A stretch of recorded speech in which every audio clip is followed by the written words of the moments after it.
My boyfriend was considered a Prince Charming in our social circle. But during my birthday celebration on a yacht, he pushed me into the seat just to impress another girl from our university, making fun of my fear of water. Little did he know I suffered from aquaphobia. As a result, I ended up in the ICU, while he managed to win over the heart of the campus belle. When I finally woke up, he was by my side, apologizing, but I had no clue who he was. "Excuse me, do I know you?" I asked, completely baffled. The doctor explained that I had lost part of my memory. However, he kept insisting he was my boyfriend. I couldn't help but argue back, "No way. My boyfriend is Raleigh Landon." Everyone knew Raleigh Landon was his sworn enemy. My boyfriend was Justin Reed, a Prince Charming in Rivers City social circle. He had always been wild and extravagant, spending money recklessly and surrounded by women. I spent 3 years with him, during which he treated me well and even proposed. But recently, he became interested in someone new. She was a young, beautiful college student with fair skin and an elegant demeanor. He couldn't resist her innocence and kindness to amuse her. He didn't hesitate to push me into the sea on my birthday. Today, the sky stretched endlessly, a flawless expanse of blue without a hint of cloud in sight. However, the calm water unexpectedly turned into large splashes. I struggled in the water, feeling despair wash over me as I watched the people on the yacht. A girl named Jasmine Fox stood on the edge of the yacht in a white dress, her eyes innocent and bright. Seeing my distress stayed in the water. Jasmine delicately covered her lips and smiled sweetly. Her smile was captivating. Justin also joined in the laughter. He was smiling brightly, and even his worried expression eased up a bit. By the time he heard my cries for help, I was already sinking. The sensation of drowning was suffocating. I had nearly drowned as a child, and ever since I'd been terrified of water. I hadn't wanted to celebrate my birthday on a yacht, but I couldn't resist Justin's persuasion. However, when I arrived on the yacht, I found not only our usual friends, but also a beautiful stranger. Justin doted on her, serving her drinks and fruit, even giving her the first slice of cake. His attentiveness, which he hadn't shown me in a long time, struck me as odd. I immediately sensed something was wrong, but I never suspected him. It wasn't until he pushed me into the sea that it hit me. Justin had a change of heart.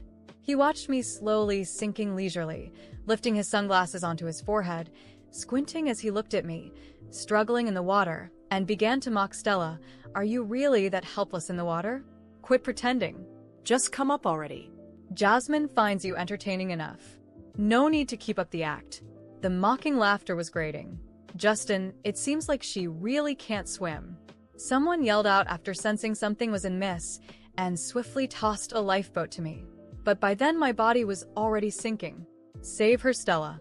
The scene was chaotic, and several people worked together to rescue me onto the yacht. But even after several rounds of CPR, I didn't wake up. My body gradually grew colder.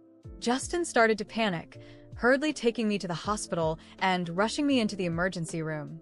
There, doctors worked tirelessly for over 2 hours before managing to revive me. Justin breathed a sigh of relief upon hearing the doctor say I was out of immediate danger. If things had taken a turn for the worse, he would have been labeled a murderer. While he enjoyed having fun, he certainly didn't want to wind up behind bars. It wasn't until the next day that I woke up in the hospital bed. As I looked at the ceiling and caught the lingering scent of disinfectant, confusion welled up in my eyes just as I moved. A throbbing pain shot through my head. I lifted my hand to my forehead, grunting softly. Justin, who had just returned, spotted me awake and hurried over, gripping my hand eagerly. "Stella, you woke up at last. When you were unconscious the whole night, I feared you might never open your eyes again." I jerked my hand back, suddenly staring at him with suspicion while furrowing my brows. "Who are you?" "Stella, are you joking? I'm your boyfriend, Justin Reed." Justin grabbed my hand again and laughed. However, as he looked into my fearful eyes, mistaking my distress for pretense, his tone gradually grew impatient. "It was wrong of me to push you into the sea, but there's no need for this. You're fine now, aren't you? Boyfriend? What nonsense are you talking about? My boyfriend is Raleigh Landon." I abruptly pulled away from his grasp, clutching a pillow in front of me, glaring at him with sharp, wary eyes. I had no idea who he was. What? Who did you say is your boyfriend?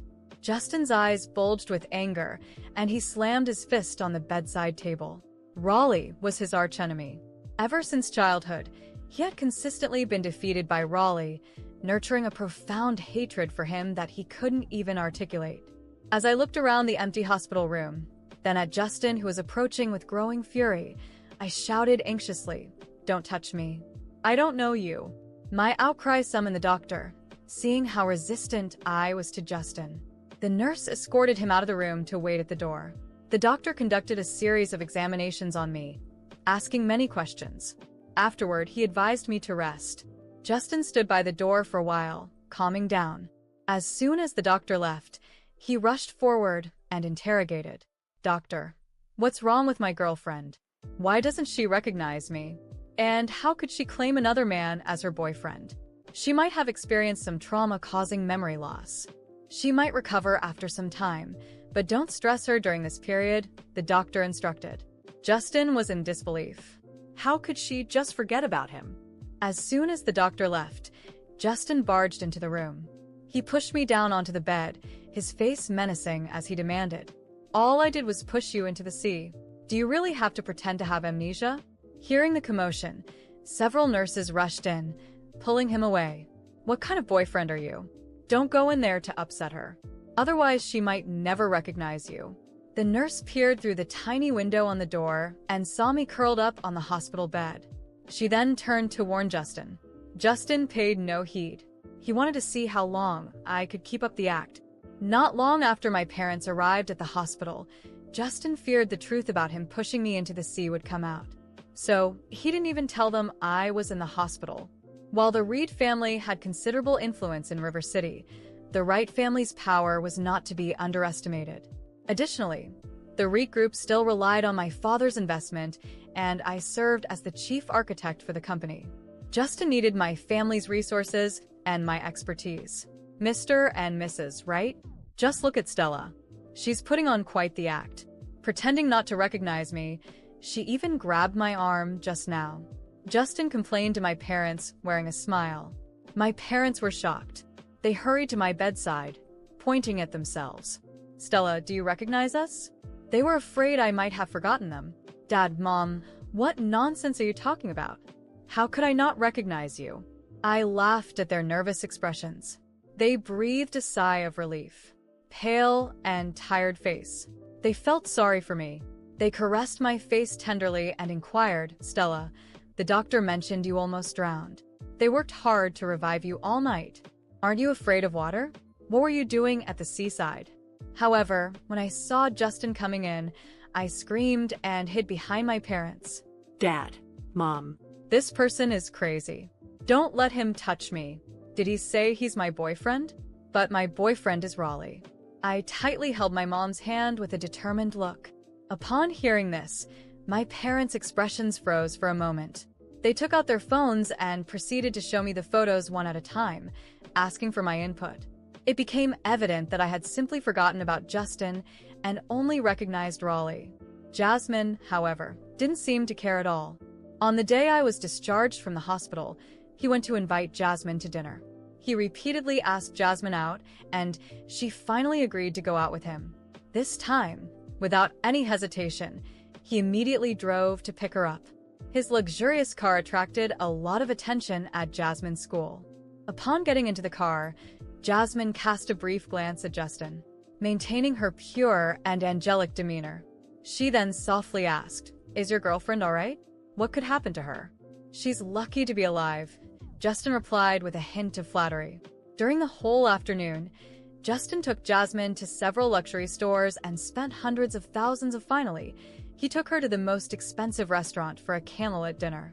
However, when Justin dropped her off at the school gate, she refused the luxury goods he offered. Justin couldn't resist being drawn to this type of girl. His emotions lingered, and he felt the passion reigniting. Later that evening, he took his friends to the bar to celebrate. Someone congratulated him and wished him to win over Jasmine. Soon, however, his good friend Jackson Daves frowned.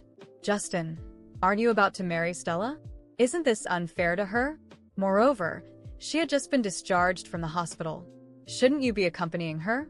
Jackson reminded upon hearing this.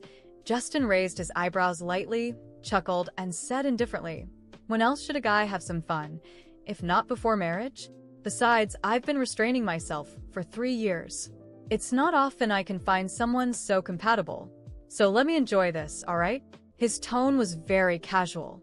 After the confusion at the hospital and Justin's persistence in trying to make me remember who he was, things started changing in subtle but disturbing ways.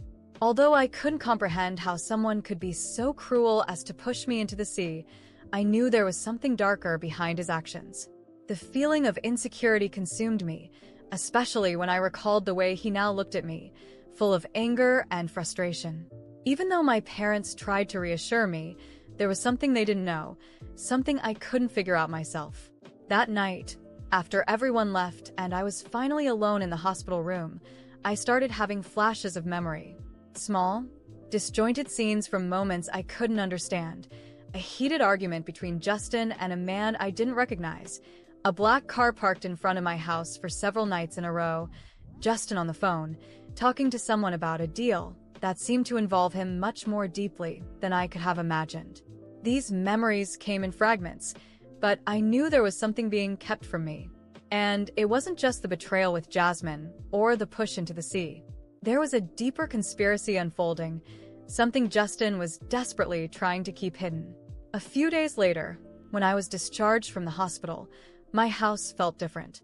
A sense of discomfort surrounded me, as if the walls had ears and the hallways held secrets.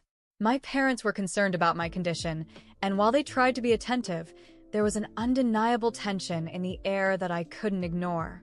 Justin had stopped showing up in person, which at first was a relief, but something told me he was still involved, just waiting for the right moment to act.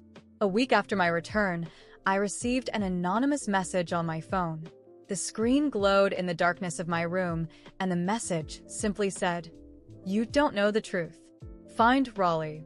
My heart raced. Raleigh. The name I had mentioned in the hospital but made even less sense now. I barely remembered him, only a feeling that he was important to me. Somehow, he seemed to be the key to understanding everything. The next morning, I did something I never thought I would. I searched for Raleigh. Using his name in a quick search, I managed to track down his social media profile. He looked like someone I should clearly remember. His presence was commanding, his eyes intense.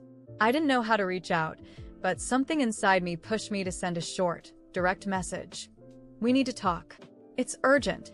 I didn't expect a quick response, but a few hours later, my phone vibrated with a notification. "Meet me today at 6 p.m. at the cafe on H Street. It's important." My heart pounded. Raleigh had agreed to meet, but what could I say to him? That I didn't remember him, but somehow I knew he was crucial in helping me understand what was happening? When the time finally came, I went to the cafe, feeling like my life was about to change. I walked in and immediately saw Raleigh sitting in a corner, watching the street through the window. He noticed me and gave a slight nod, his face expressionless. As I approached, he stood up, and I realized just how striking his presence was. He wasn't the kind of man who went unnoticed. "You came," he said in a deep voice. There was something familiar about it, but at the same time, an air of mystery that made me uneasy. I don't remember you," I admitted, sitting down in front of him. "But somehow I know you're connected to what happened to me." He tilted his head slightly, analyzing every word I said. "So you don't remember, but you mentioned my name in the hospital. That's no coincidence. It was just a gut feeling. I really don't know why. But something is wrong, and I think you know more than I do." Raleigh sighed deeply and leaned forward, his eyes locked on mine. "Stella, there are things you shouldn't have forgotten. Things Justin doesn't want you to remember. What happened on the yacht was a warning. He's willing to do anything to protect his secrets." My body tensed. Secrets? What kind of secrets? Dirty business, Stella. Justin and his family are involved in a series of illegal schemes, including extortion, financial fraud, and worse things. You accidentally stumbled upon some of it. And he knows that if you regain your memory, it's over for him. My mind was spinning as I tried to process what Raleigh was saying. It was like everything was starting to fall into place. The secretive conversations I remembered, Justin's uncontrolled rage, the fear in his eyes when I mentioned Raleigh. Everything made sense now. So, that's why he pushed me into the sea? I asked, my voice trembling. Raleigh nodded slowly. He tried to silence you. And if I'm not mistaken, he'll try again. You're not safe, Stella. Justin is getting desperate, and men like him don't hesitate to use violence when they're cornered. Fear washed over me like a wave. I knew Justin was capable of many things, but I never imagined he could be this dangerous. What do I do now? I asked, trying to stay calm. Raleigh looked at me directly, his expression serious. You need to get out of here. I have contacts who can help, but we have to move fast. Justin is probably already watching your every move. If he realizes you're close to recovering your memories. Before he could finish, my phone started vibrating furiously on the table. I glanced at the screen, and to my shock, it was Justin. He had sent me a message. We need to talk. I know what you're doing. My blood ran cold. Raleigh took the phone from my hand, read the message quickly, and said in a cold voice, "It's too late. He knows." I couldn't take my eyes off Justin's message. We need to talk. I know what you're doing. The chill in those words made me shiver, but at the same time, something inside me shifted. The fear that had once paralyzed me turned into a fierce determination. Justin thought he still had control over me, that I was the same submissive Stella as before. But he was about to discover that the girl he tried to destroy had risen again, and now it was his turn to fall. Raleigh, I began, taking a deep breath. If Justin wants to talk, let him talk. But this time, it's going to be on my terms. Raleigh raised an eyebrow, intrigued. What are you thinking? He wants to manipulate me, maybe even try something dirty like before. But this time, you'll be there, recording everything. We'll catch him in the act. Raleigh studied me for a moment, then nodded, a slight smile of approval forming on his lips. Hidden? Where? You'll stay in the closet, I suggested, my mind already weaving the plan together. I'll get him to talk about whatever he's hiding, and when the time is right, you'll step in. If this works, we'll expose him. Raleigh agreed, his expression turning serious. This is risky, Stella. But if that's what you want, I'm with you. That very night, I sent Justin a message, agreeing to meet and talk. We arranged to meet at my house, where I knew I could control the setting. As the time drew near, Raleigh hid inside my bedroom closet, equipped with a small camera to record everything. My heart was racing, but I stayed focused. My anger toward Justin was now my greatest ally. When Justin arrived, he seemed different. His arrogant smile and air of superiority were still there, but there was something else, a tension in his movements, like he knew his empire was about to crumble. I greeted him with a neutral expression, as if I was ready to forgive him, which only seemed to boost his confidence. Stella, he began, placing his hand on my shoulder. I know things got out of hand, but everything I did was for us. The anger bubbled up inside me, but I kept my calm facade. For us? You pushed me into the sea, Justin. I almost died. He shook his head, laughing nervously. I didn't know you couldn't swim. It was a prank that went too far. I tried to keep my expression vulnerable, as if I were falling for his manipulation again. Maybe you're right. Maybe I overreacted. He seemed to relax. I knew you'd understand. Let's calm down, okay? I'll grab us something to drink. We can toast to our future. I watched as he walked to the kitchen. My heart raced as Raleigh adjusted quietly inside the closet, ready to act. When Justin returned with 2 glasses in hand, I sensed something was off. He was too calm, his smile darker than before. And then I saw it. Justin, believing he was safe, opened the small bottle he had hidden in his pocket and poured a liquid into my glass. Raleigh, from inside the closet, didn't hesitate. Before Justin could even turn around, Raleigh stepped out of his hiding spot. This ends now, Justin, Raleigh said firmly, his voice cold and sharp. What did you just put in Stella's drink? Justin froze, his eyes wide with shock and anger. What the hell are you doing here? This is none of your business. It is when you're trying to hurt someone like this, Raleigh replied, stepping closer. We've recorded everything. For a moment, fear flashed in Justin's eyes, but his arrogance quickly returned. You think you can threaten me? Do you know who I am? Do you know what my family can do? Before he could say more, I picked up my phone and called the police, my voice steady and firm. Hello? I need a police unit immediately. A man just tried to drug me. Justin tried to flee, but Raleigh held him firmly until the police arrived. When they finally took him away in handcuffs, the desperation in his voice was evident. You can't do this.